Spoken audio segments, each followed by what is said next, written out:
ये जो कॉर्नवालिस वाला जो अभी चैप्टर जो पढ़ा था अभी, ये उसका दूसरा पार्ट है जिसमें क्वेश्चन आंसर है। सिर्फ उससे रिलेटेड जो है, कॉर्नवालिस से रिलेटेड क्वेश्चन आंसर है।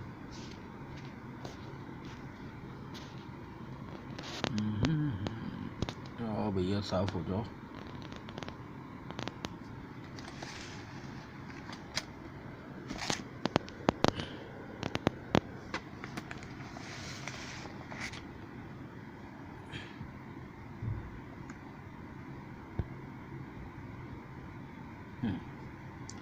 सबसे पहले प्रथम वायसराय, भारत का प्रथम वायसराय कौन था? तो भारत का प्रथम वायसराय जो था वो लॉर्ड कैनिंग था, क्योंकि 1857 में वो जो है गवर्नर जनरल बनकर आया था, और 1856 में जो है गदर हो गई, यानी कि क्रांति हो गई। उसके बाद जो है जब 1858 में अंग्रेज़ों, ब्रिटिश गवर्नमेंट ने, ब्रिटिश जो वो थी क्राउन था, उसने अपने अधीन कर लिया, तो अब इनको जो है गवर्नर जनरल की जगह इनको वायसराय बना दिया गया। प्रश्न नंबर 2 है, भारत का अंतिम गवर्नर जनरल कौन था? तो भारत का अंतिम गवर्नर जनरल भी लॉर्ड कैनिंग ही था। नंबर 3 है, 1857 के विद्रोह के समय भारत का गवर्नर जनरल कौन था? तो 1857 का जो विद्रोह था उस समय भी भारत का गवर्नर जनरल लॉर्ड कैनिंग नहीं था। चौथा क्वेश्चन है, राज विलय नीति कब समाप्त की गई थी? जो डलहौजी ने राज विलय नीति शुरू की थी वो कब समाप्त की गई थी?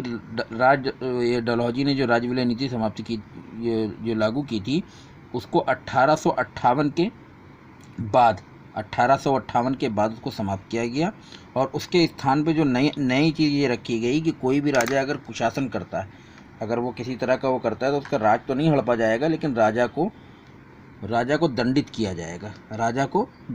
जाएगा, नंबर 5 है, लॉर्ड कैनिंग की मृत्यु कब हुई और कहाँ हुई? तो लॉर्ड कैनिंग की मृत्यु 1862 में लंदन में हुई थी।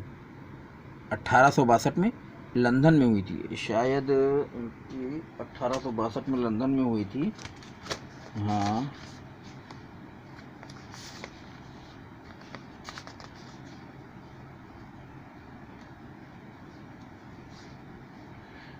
लॉर्ड कैनिंग की मृत्यु 1862 में लंदन में हुई है, ये तो है।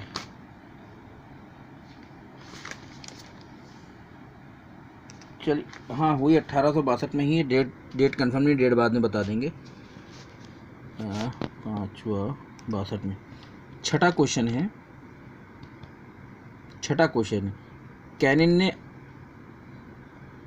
आर्थिक सुधार के लिए किस अर्थशास्त्री को भारत बुलाया था?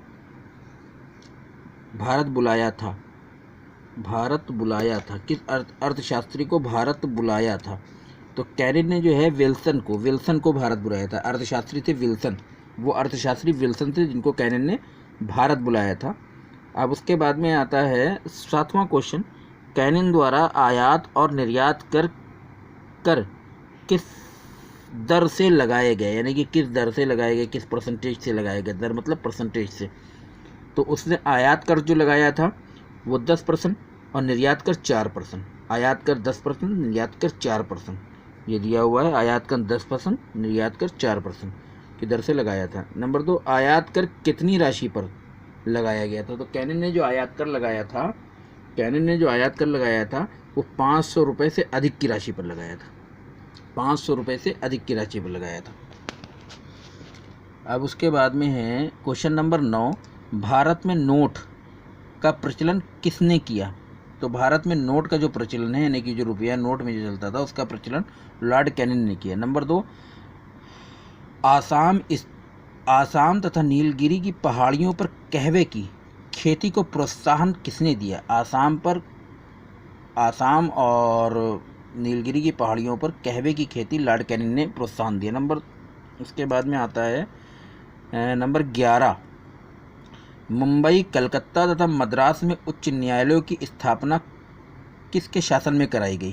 तो ये मुंबई, कलकत्ता तथा मद्रास में उच्च न्यायालयों की स्थापना जो है कैनिंग के शासनकाल में, लॉर्ड कैनिंग के शासनकाल में कराई गई।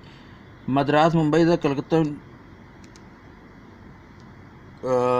मद्रास मुंबई कलकत्ता उच्च न्यायालय किस अधिनियम के द्वारा स्थापित किए गए थे? सवाल ये उठता है कि मद्रास मुंबई और कलकत्ता उच्च न्यायालय किस अधिनियम के 1861 का 1861 इंडियन हाई कोर्ट एक्ट। तो ये था 1861 का 1861 का इंडियन हाई कोर्ट एक्ट, इसके तहत। ठीक है। उसके बाद में 13वां क्वेश्चन है, सार्वजनिक सुधार के तहत कैनिन ने रेल, सड़कों व नहरों का निर्माण सार्वजनिक सुधार के तहत किसने करवाया? ये यहाँ पे गलत कैनिन पहले ही लिख दिया है। सार्वजनिक सुधार के तहत रेल, सड़कों व नहरों का निर्माण किसने कराया था? तो कैनिन ने करवाया था। किसने करवाया था? कैनिन ने, लॉर्ड कैनिन ने।